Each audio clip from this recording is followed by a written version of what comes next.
सांस्कृतिक खातं तिथीनुसार शिवजयंतीसाठी आग्रही, तिथीनुसार जयंती मागे विरोधकांना राजकारणाचा वास।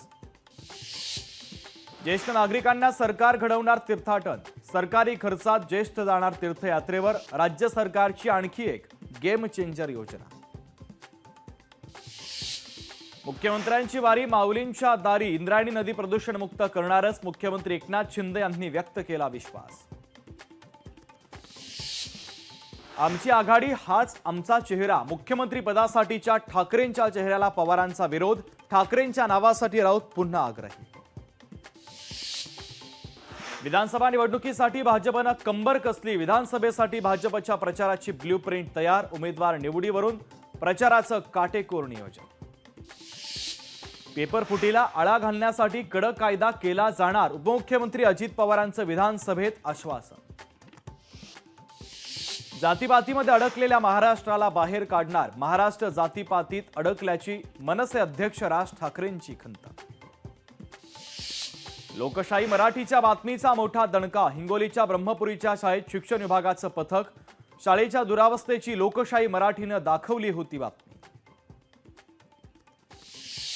पुणे ड्रग्ज प्रकरणातील आरोपींना 1 जुलैपर्यंत पोलीस कोठडी, पुणे सत्र न्यायालयानं सुनावली पोलीस कोठडी, पोलिसांकडून सर्व आरोपींची एकत्रित चौकशी केली जाणार।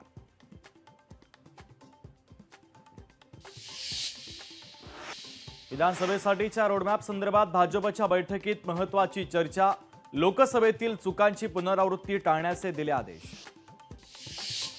दिल्लीचे मुख्यमंत्री अरविंद केजरीवाल यांना 14 दिवसांची कोठडी, राऊज एव्हेन्यू कोर्टानं सुनावली न्यायालयीन कोठडी। नितीन गडकरींनी टोचले नागपूर पालिकेच्या कर्मचाऱ्यांचे कान, पालिकेच्या कॉन्ट्रॅक्टरच्या कामावरून गडकरी नाराज असल्याची माहिती। बीडचे जिल्हाप्रमुख कुंडलिक खांडेंची शिवसेनेतून अकालपट्टी, पक्षाच्या विरोधात काम केल्यानं खांडेंचं सेनेतून निलंबन। वैद्यनाथ तीर्थक्षेत्राच्या विकास कामांची धनंजय मुंडेंनी केली पाहणी, तीर्थक्षेत्रासाठी राज्य सरकारकडून 286 कोटी रुपयांचा निधी मंजूर। पंढरपूरच्या वारीमध्ये महाराष्ट्र शासन सांस्कृतिक विभागाचा चित्ररथ सामील होणार, सुधीर मुनगंटीवार यांच्या हस्ते चित्ररथाला हिरवा कंदील दाखवण्यात येणार। कथाकार पंडित प्रदीप मिश्रांनी मागितली माफी, प्रदीप मिश्रांनी राधा राणीबाबत केले होतं वादग्रस्त वक्तव्य। अधिवेशनाच्या काळात सामान्यांच्या प्रवेशावर निर्बंध, अधिवेशनाच्या काळात मंगळवारी आणि गुरुवारीच प्रवेश पास, सुरक्षेच्या कारणास्तव मर्यादित संख्येनं मिळणार पास।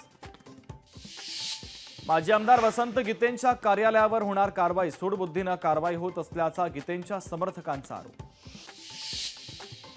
कळंब येथील नगर परिषदेच्या शाळेची दुरावस्था, छताला गळती, भिंतींना पडल्या भेगा। जिओ पाठोपाठ वोडाफोन आयडियाचाही रिचार्ज महागला, प्रीपेड आणि पोस्टपेड प्लॅन्समध्ये 11 ते 23% वाढ।